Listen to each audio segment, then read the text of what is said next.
এবার দেখে নেব আজকের জাতীয় দৈনিক পত্রিকাগুলোর প্রধান শিরোনাম। প্রথমেই আমার হাতে আছে প্রথম আলো। প্রথম আলো শিরোনাম করেছে বাজেট কিছুটা গতানুগতিক হয়েছে। আগের সরকারের রেখে যাওয়া পরিস্থিতি ব্যাখ্যা করে অর্থ উপদেষ্টা বলেন চট করে বিপ্লবী বাজেট দেওয়া সম্ভব নয়।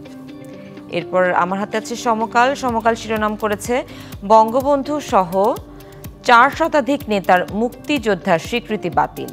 এসব নেতার পরিচয় মুক্তিযুদ্ধের সহযোগী হিসেবে নির্ধারণ, বদলে গেল আরও 4 শ্রেণীর স্বীকৃতিপ্রাপ্ত মুক্তিযোদ্ধার পরিচয়। এরপর আমার হাতে আছে যুগান্তর। 70 অনুচ্ছেদ সংশোধন নিয়ে ঐকমত্যের কাছাকাছি। নারী আসনে ভোটের পদ্ধতি, বিরোধী দল থেকে সংসদীয় স্থায়ী কমিটির সভাপতি নির্ধারণ, তত্ত্বাবধায়ক সরকারের মেয়াদ ও কার্যপরিধি নিয়ে ঐকমত্য হয়নি। এরপর আমার হাতে আছে কালবেলা। ব্যয় কমানো, বাজেটে আয় নিয়ে ভয়।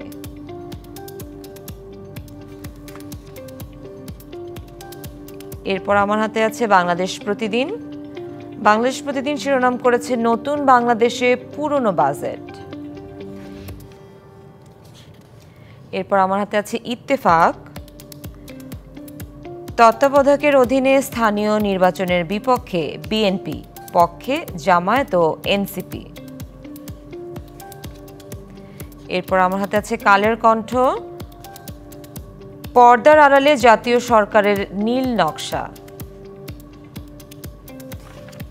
এরপর আছে বণিক বার্তা। বণিক বার্তা শিরোনাম করেছে 5 বছরে বিদ্যুতে ভর্তুকি বেড়েছে 593%, জ্বালানিতে 311%।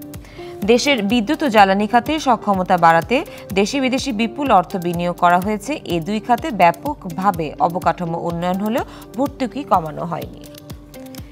এরপর আমার হাতে আছে দ্য ডেইলি স্টার।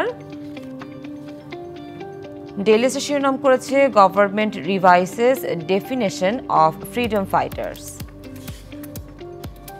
এরপর আছে Business Standard. Businesses feel cold winds. Budget offers no meaningful policy support to encourage new investment or job creation. এরপর আছে the Daily Observer. Ishraq blast government for violating constitution. এরপর আমার হাতে আছে New Age. Reform of article 70 gets board support. আর এই ছিল আমার কাছে পত্রিকাগুলোর প্রধান শিরোনাম।